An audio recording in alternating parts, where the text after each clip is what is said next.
thank you for watching RPG Channel. This is James. So, over the last couple of days, I have had the opportunity to play a lot of Devil's Crossroad. And that was really nice, actually. On the one hand, we had a really good time playing it, and on the other hand, it let me see a lot of the rules at work over the course of a long-term game, which is something I didn't get to do during the playtest sessions that I had.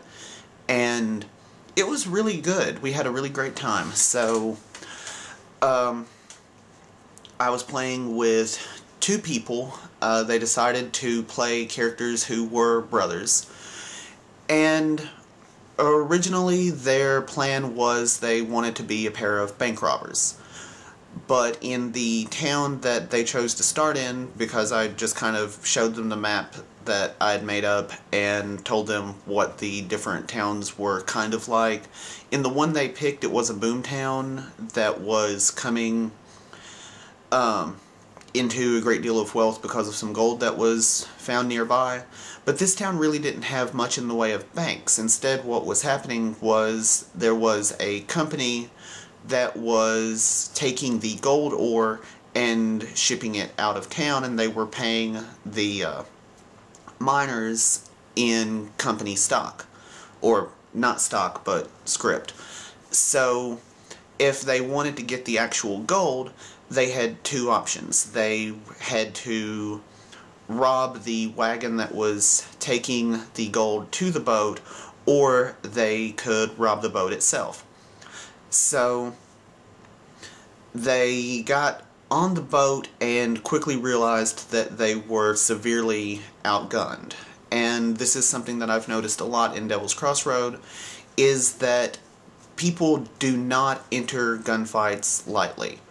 So instead, we spent a very long period of time with them just planning their ambush of this steamboat. So they got the stuff they thought they would need, which was very entertaining because they chose to lie, cheat, and steal for most of it rather than, shoot people for it.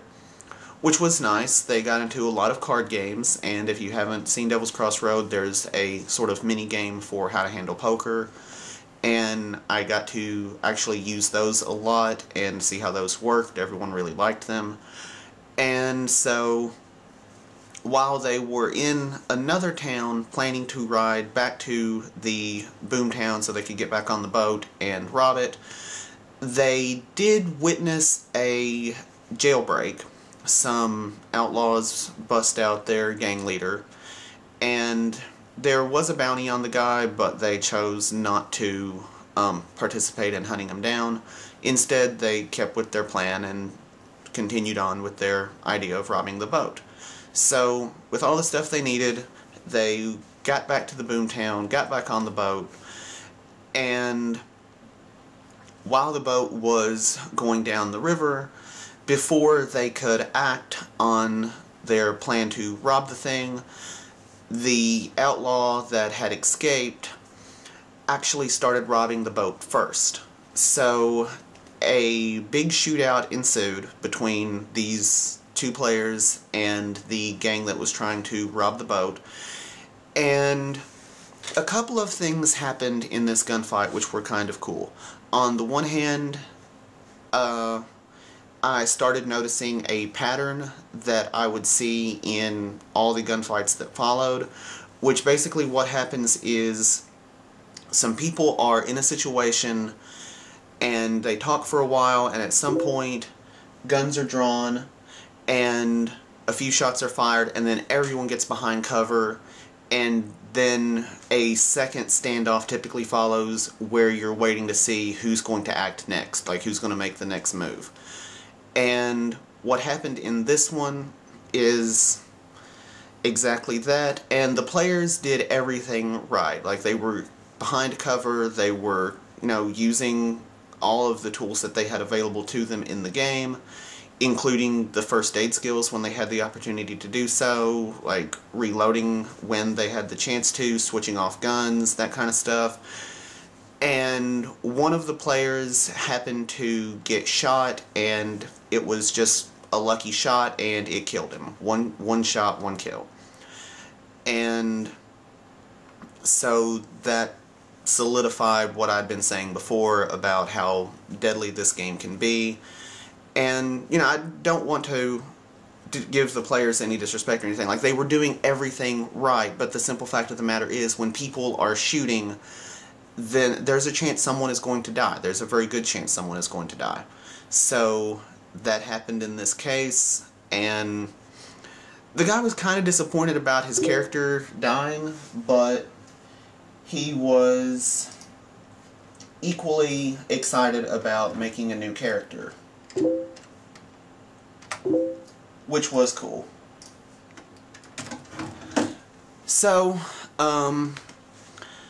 that happened, and the game continued on for quite some time over the period of the next few days, and the game finally climaxed when the players had made their way down to Mexico, and there was a running shootout that took place with the players in the back of a wagon riding shotgun while a group of soldiers were trying to stop the wagon.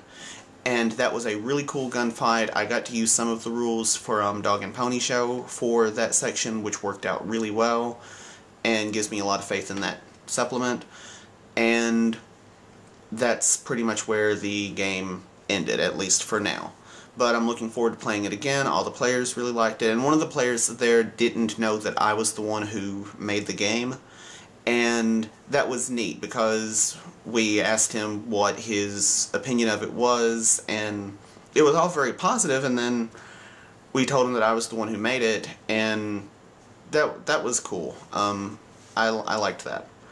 So that's what I've been doing. I've had a great time doing it, and oh, by the way, Dog and Pony Show is out. I just released it today officially. I've got several more supplements lined up that I want to release over the next few months, so I've got a pretty substantial backlog, and that's where things are now.